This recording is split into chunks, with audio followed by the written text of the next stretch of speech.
Chapter 21. Each culture is different. Each species is unique. That presents challenges to the warrior, who often must ascertain from limited clues the strategy, goals, and tactics of an opponent. But the danger of misreading an opponent is sometimes even greater in politics. There, one seldom has the clearness of weapons activation or troop movement to warn of impending danger. Often, the only indication of conflict is when the battle has already begun. The shuttle hatch opened, letting in the warm afternoon air. After all these years, Arinda had come home. She paused at the top of the ramp, taking a moment to let her gaze drift across the buildings of Capital City before turning to the more rustic Lothal landscape surrounding it. After the massive cityscape of Coruscant, the sight of wild vegetation was almost a shock. "Welcome home, Governor," a voice called from the bottom of the ramp. Arinda looked down. Makith Tua stood there, dressed in the blue and gray of an imperial minister, a hint of her blonde hair glinting from beneath her close-fitting conical helmet. Her hand held a datapad. Her smile held a hint of nervousness. "Thank you," Arinda said, walking down the ramp and stopping in front of her. "It's been a while, hasn't it?" "Yes, Governor," the woman confirmed. "Over a year since you succeeded to the governorship, in fact." Arinda felt her lip twitch. And in that year, she'd spent less than a week here, usually only a few hours at a time, ruling by proxy the world she'd worked so hard to get. Most of her time had been spent on Coruscant, making friends, bolstering Lothal's standing among the Empire's thousands of worlds, and chasing down incriminating bits of information for Grand Moff Tarkin.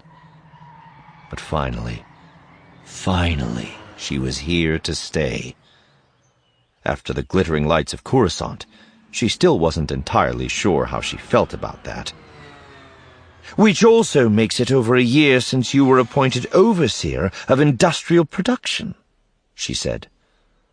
"So tell me, how is Lothal's industrial production getting along?" "Quite well, Your Excellency, quite well," Tua said.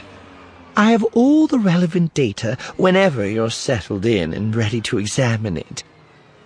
Silently, Arinda held out her hand. Tua's cheerful expression slipped just a bit, and she hastily handed Arinda the datapad.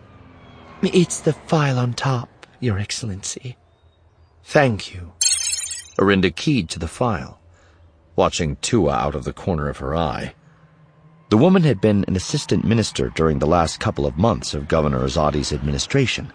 Azadi's sudden removal and arrest on charges of treason had been a traumatic event for the entire governmental staff. And even after all this time, it was clear that Tua wasn't completely over it. Hopefully the others were feeling likewise. Nervous subordinates worked extra hard and kept their noses very clean. Until they had a better feel for their newly returned boss, they would be polite, energetic, and easy to control or intimidate. Which was just as well, because the intimidation was about to start in earnest. "What's this decline in refinery output?" she asked, turning the datapad around. 20% in the past 4 months. "It's the mines, Your Excellency," Tua said. "They've been worked so hard over the past few years that they're running out of quality ore." "Really?" Arinda said, letting her voice cool a bit. Tua's throat tightened. "They've been worked very hard," she repeated. "It's also more and more difficult to find qualified miners. A lot of young people go into the academy. Commandant Oresco has set up a whole string of incentives for them. They just don't want to work the mines anymore like they used to, with the Empire running them instead of the old mining families." Then you bring in miners from off-world, Orinda cut in. She'd already noted that the Imperial-run mines had logged the quickest decline in workers. My parents... She broke off, as a number on the list caught her attention. That Dunium vein is tapped out already? That's impossible. I'm sorry, Your Excellency, but it's true, Tua said. I've been down the mine myself. All the Dunium has been extracted. I see, Orinda said, pulling up the full data spread on Price Mining. The fact that Ranking had blatantly kept the name was just one additional irritation. In that case, Price Mining isn't worth the effort being put into it. Shut it down. Tua's eyes widened in shock. Excuse me, Your Excellency? Was the order unclear? No, Your Excellency, Tua said hastily. Do you want it... Is it to be closed right now? Right now, Orinda confirmed. At the end of the current shift. See to it personally, Minister. Yes, Your Excellency. She turned and started to go. Minister? Tua turned back. Yes, Your Excellency? Orinda held out the woman's datapad. I understand Senator Ranking is on Lothal at the moment, she said as Tua hastily retrieved the device. Have someone inform him that I want to see him in my office at his earliest convenience. Her office in the government building was just as she'd left it. Neat, but only sparsely decorated. Azadi's supporters had looted the room of all his personal effects after his arrest, and Orinda hadn't bothered to replace any of them, nor did she intend to. She was here to work, not relax among trinkets and sentiment. She spent the rest of the afternoon and early evening reading through the data that had accumulated since Azadi's last report to Coruscant. Lothal's industrialization was proceeding at a gratifying pace, but there were still some serious deficiencies that needed to be addressed. It was almost sundown when the droid in the outer office announced that Ranking had arrived. To Orinda's complete lack of surprise, the senator barged through the door without waiting for permission to enter. "Welcome back, Your Excellency," he said, without a shred of actual welcome in his voice. "How long are you here for this time?" Hopefully I'm going to be here permanently, Orinda said. Wonderful. He stopped at the edge of the desk, his face darkening. Now what the hell is this about closing my mine? Your mine? Orinda countered calmly. Forgive me, but I didn't realize you had a mine. I thought all mines on Lothal were owned or overseen by the Empire. You know what I'm talking about, Ranking ground out. Your old mine, Price Mining. My agreement with the Empire was for 10% of the profits. That would have been reason enough right there to shut it down, Orinda said. But don't flatter yourself. Closing it was a strictly business decision. The Dunium vein is tapped out, and there aren't enough experienced miners left to waste them on underperforming rock. Hence, Price Mining will be shut down, and its employees transferred elsewhere. And I suppose you'll decide which people go where? Ranking asked suspiciously. I will leave that up to Minister Tua, Orinda said. But it seems only fair that the employees with the highest seniority be offered the best positions. Those being the ones left over from when you ran the mine, I suppose. That is how seniority works. Ranking hissed between his teeth. I don't have to just sit here and take this, you know, he said. I can bring in my own experts and show you that the mine's production is at least on a par with every other mine on Lothal. You could, Orinda agreed. But you won't. Would you like to know why? I'm dying to find out, he bit out sarcastically. One, because Price Mining is too small to be worth a fight. she said, counting off fingers. "You have other interests that pay much better, especially now that the Dunium is gone. 2, because every favor you burn on a worthless mine is a favor you can't call in for something else. I know how you work. You can't afford to waste favors on pride." She let her expression harden. "And 3, the only way I could have obtained this governorship so young is if I have powerful friends and patrons. Very powerful friends. And after all your digging, I dare say you still have no idea who they are. Until you do, you don't dare raise a finger against me." For a long moment, they stared at each other across the desk. Then, with another soft hiss, Ranking inclined his head. "In that case, Governor, I believe our conversation is over." "I believe it is, Senator," Orinda agreed. "Good evening."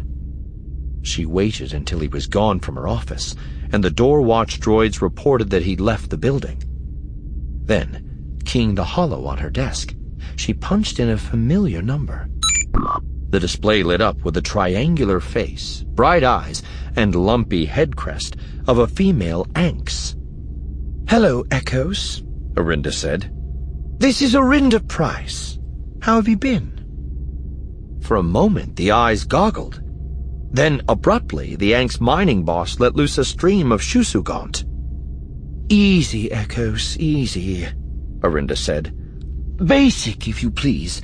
My Shusugaunt is quite rusty. Yes, I'm back.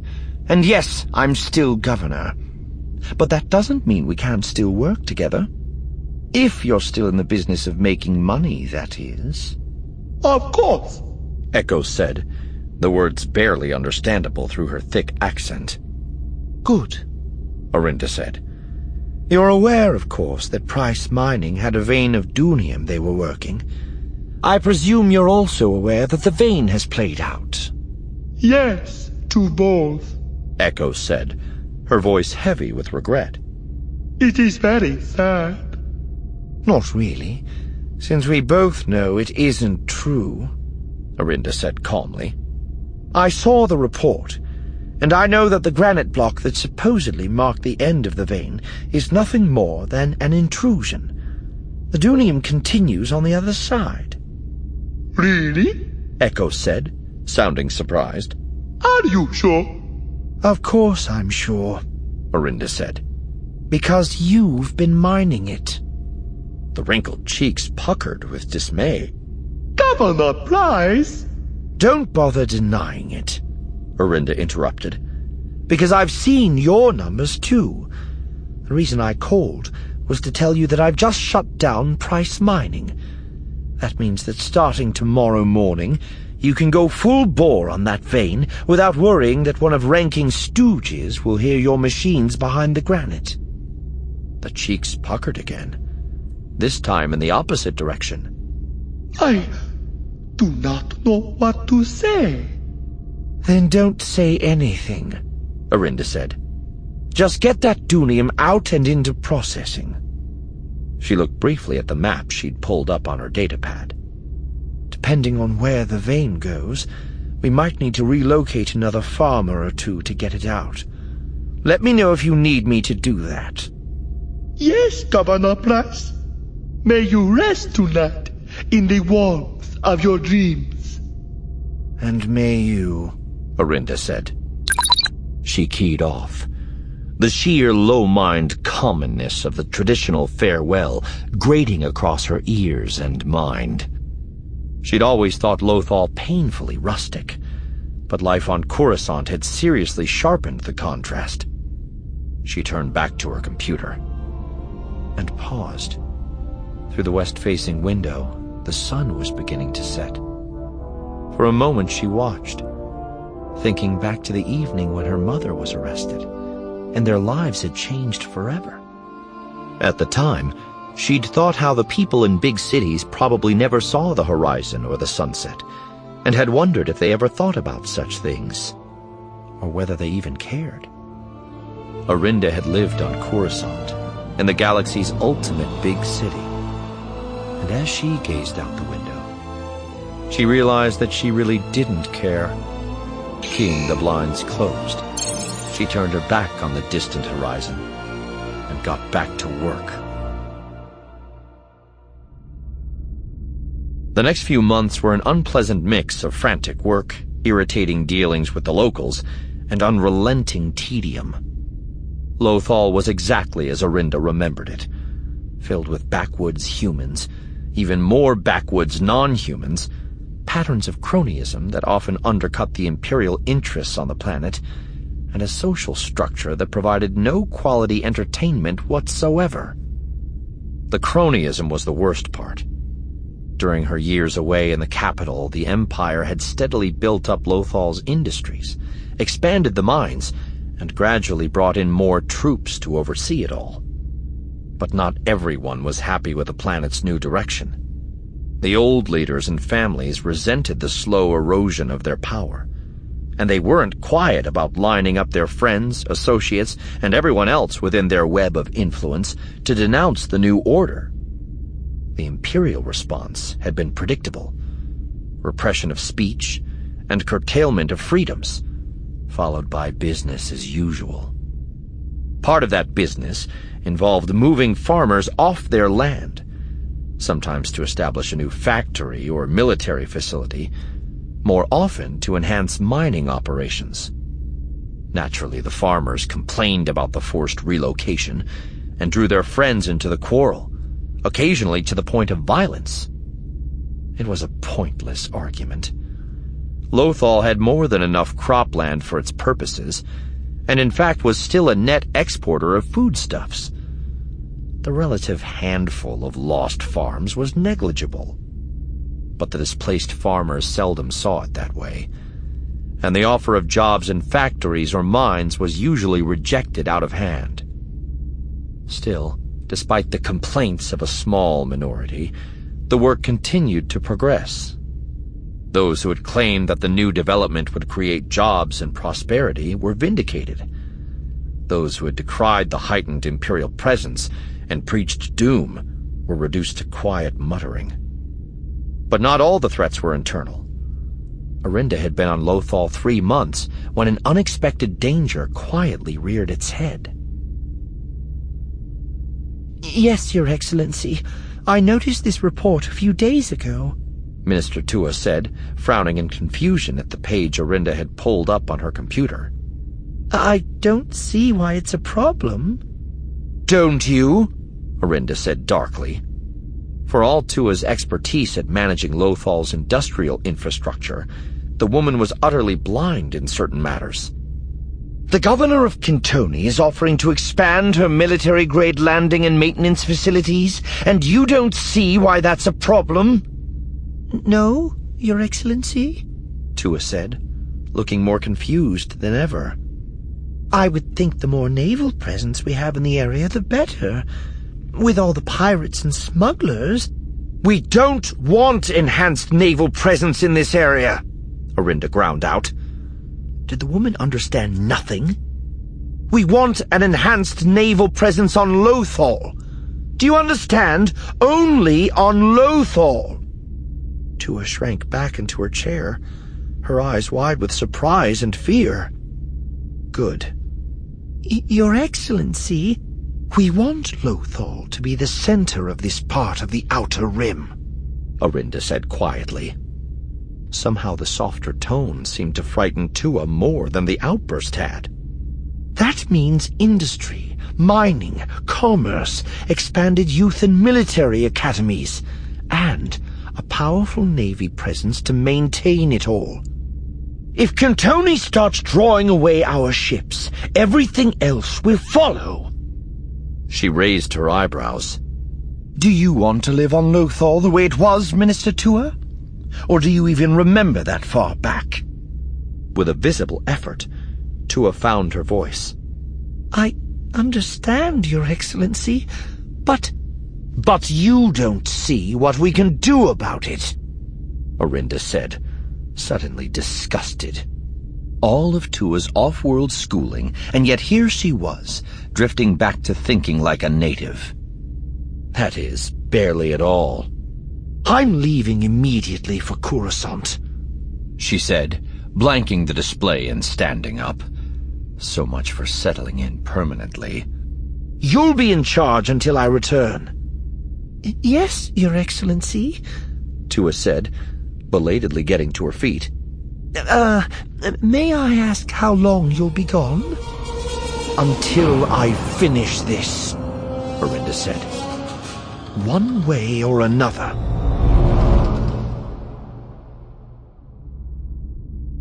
I'm sorry, but Grand Moff Tarkin isn't on Coruscant at the moment, the receptionist at Tarkin's office said, her voice polite but vacant.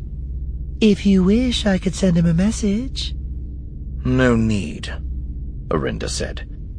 She hadn't really expected Tarkin to be here, but it had been worth a try.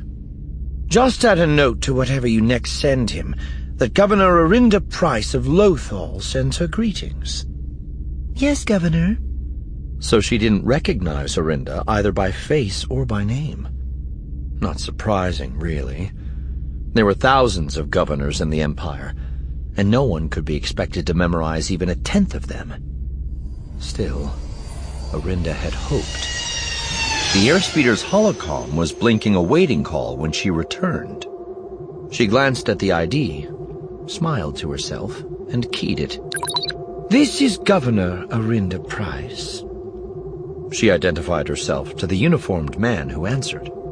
I'm returning a call from Commodore Thrawn. One moment, Governor. The display blanked. A minute later, Thrawn's familiar blue face and red eyes appeared.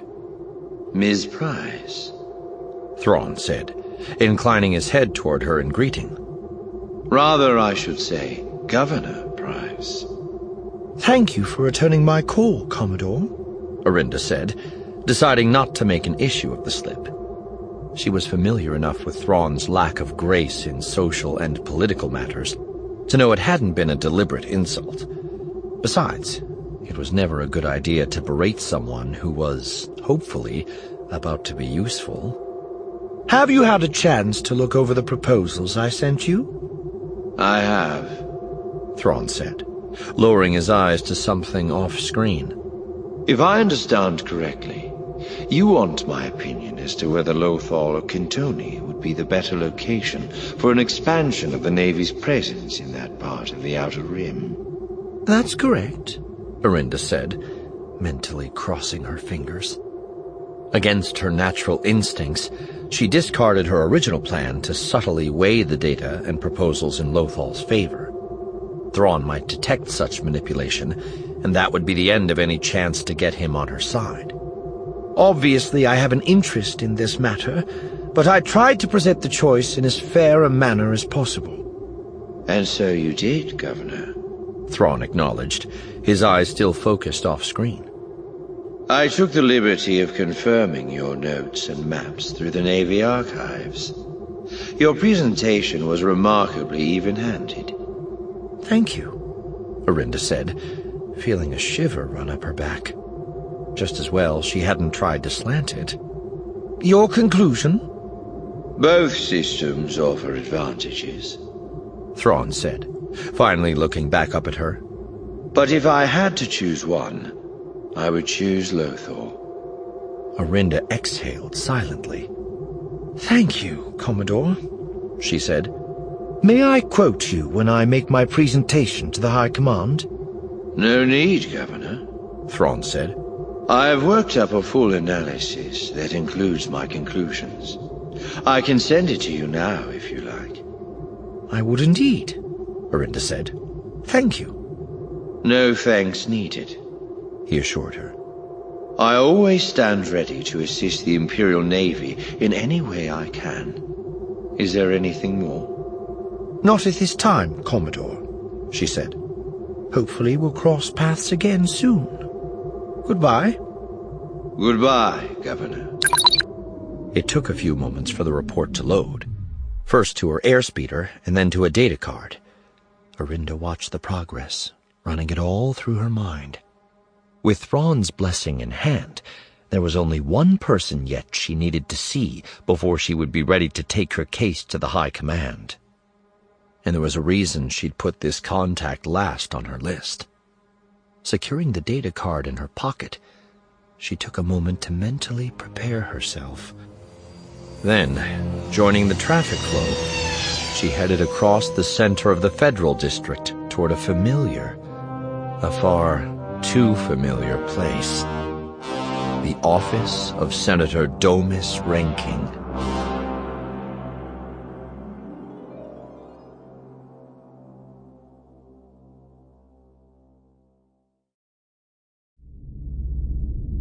I hardly expected to see you here today, Ranking commented stiffly as he ushered Orinda to a chair.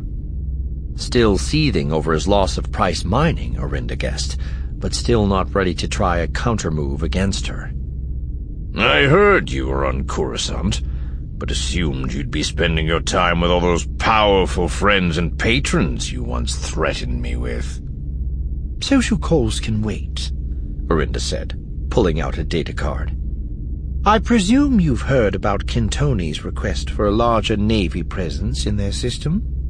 Of course, Ranking said, frowning as he sat down behind his desk. So, even the Navy hasn't got infinite resources, Orinda said as patiently as she could. She should have guessed Ranking would be so focused on his petty political intrigues that he would miss the full significance of Sands's power play. So every credit they spend on Kintoni is a credit they don't spend on Lothal. So we have to put a stop to it.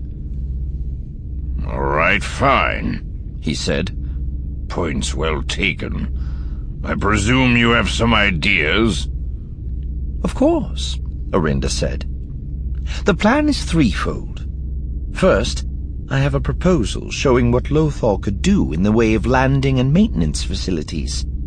Here are the details. She handed him a data card. Second, I have an analysis and recommendation for Lothal from Commodore Thrawn. Third... Thrawn? Ranking cut in, frowning again. That blue-skinned lieutenant we met at that Ascension Week party? Yes. Only he's a Commodore now, Orinda said, and is highly respected by the High Command. His opinion ought to carry significant weight. And third, she raised her eyebrows, I want you to work on Governor Sands. Work on her how? I don't know, Orinda said impatiently. Talk to her, argue with her, persuade her. However you want to do it is up to you. Just get her to withdraw her proposal. I can try, Ranking said. How long do I have? The presentations will be heard 6 days from now, she said. I'm going to spend that time fine-tuning my proposal and looking for allies in the Senate. I suggest you spend that time working on Sands. Got it, Ranking said. However I want to do it. Orinda lifted a hand. Just do what you do best, Senator. Do what you do best. All rise, the warrant officer standing beside the short table intoned. Seated among the crowd in the petitioner's gallery, Orinda stood up, Ranking beside her as an officer and 2 civilians filed into the room. Across the narrow aisle, she spotted Governor Sands as she rose with the rest of the people on her side of the gallery. Sands's back, it seemed to her, looked unnaturally stiff. The board took their seats, and as the petitioners sat down, the civilian in the middle picked up the datapad lying on the table in front of her. The Select Committee of the Imperial High Command has studied the various proposals that have been brought before it, she said. We are here to make their decisions known. She tapped the datapad. First, in the matter of Lothal versus Kintoni regarding a contract for the expansion of Navy facilities, the contract is awarded to Lothal. Orinda felt a flood of relief wash over her. She glanced across the aisle, and it seemed to her that some of Sands's stiffness drained away. Odd, given that her bid had just been turned down. Perhaps she hadn't wanted the contract as much as she'd let on. "We can go now," Ranking prompted quietly, tapping her sleeve. Go ahead, Orinda murmured back, studying her datapad. The next few petitions are also Outer Rim matters. I'd like to see how those go down. Ranking grunted. "Fine," he said, and lapsed into sullen silence. Orinda had been keeping an eye on the various petitions, and none of the board's decisions came as a surprise. Finally, after 20 minutes, she nodded and gestured Ranking to the aisle. He stood up and slipped past the rest of the people in their row, Orinda right behind him. "That worked out well," Ranking commented as they left the audience room and headed toward the building's exit. "I suppose congratulations are in order." Thank you, Orinda said. Out of the corner of her eye, she saw a woman in a white ISB tunic angling across the entryway toward them. but we couldn't have done it without you. "I'm glad I could do my part. Senator Domus Ranking, the woman said. Ranking turned to her, giving a small twitch as he spotted the uniform. "Yes?" he said cautiously. Major Hartel, ISB. The woman identified herself. I need you to come with me, sir. "What for?" Ranking asked, his face starting to darken. "What's this about?" Passers-by were beginning to pause and slow down, Orinda noted peripherally, and heads were starting to turn. Do you really want to have that discussion here, Senator? Hartel asked. "I'll tell you what I don't want," Ranking countered, his voice starting to rise. "I don't want some ISB flunky throwing my name on a list just so some other ISB flunky can play power games with the Imperial Senate. I demand to know the charge, if there even is one, and who the claimant is." As you wish, Senator, Hartel said. The claimant in this case is the Imperial Security Bureau itself. The charge is bribery. Ranking caught his breath. "What?" he asked, the words coming out from between stiff lips. Don't act so surprised, Hartel said. 4 days ago you approached Governor Sands of Kintoni, offering a substantial bribe if she would withdraw her planet's petition before the High Command. Governor Sands declined on the grounds that a withdrawal at this late date would look suspicious, but then agreed to your counter-proposal that she deliberately sabotage her presentation, with double the original bribe to be paid if Lothal won the bid. Ranking had taken on the look of a hunted animal. "That's a lie," he insisted. "All of it!" But to Orinda, his tone sounded more worried than defiant. "Whatever Sands told you..." Governor Sands hasn't told us anything, Hartel said evenly. But she will. She's already in custody for her part in this conspiracy. Ranking caught his breath, twisting his head to look at Orinda. "Price!" You really shouldn't discuss criminal acts with someone else's data card in your card pouch, Orinda said calmly. "But..." Ranking shot a look at Hartel, looked back at Orinda. "You told me to do it!" I told you to talk, argue, or persuade her, Orinda corrected. I never suggested or even hinted you try to bribe her. She gestured at Hartel. All of which is also on the recording. Indeed, Hartel said. Thank you for your assistance, Governor Price. You may go. Senator Ranking, follow me, please. Ranking gave Orinda one final look, his expression a mix of disbelief and hatred. Then, without a word, he turned and followed Hartel out. All around them, with the drama now over, the people of Coruscant resumed their activities.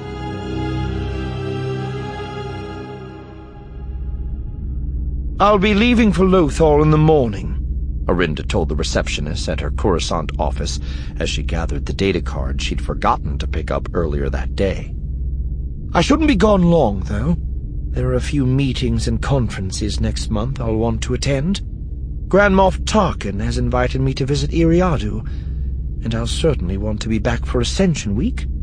So you might as well keep everything open and running. Yes, Governor, the receptionist said. Oh, and you got another message about 2 hours ago from a Juahir Madras. Arinda froze. Juahir Madras? Yes, Governor, from the Uvo Ford Detention Center. She's written, about 20 of these messages over the past year or so. I send them on, but your Lothal office always turns them back. Do you want to take them with you now? Arinda took a deep breath. Juahir Madras. Her old friend. Her old traitorous friend. No. Keep them here, she said. I'll let you know when I'm ready to read them.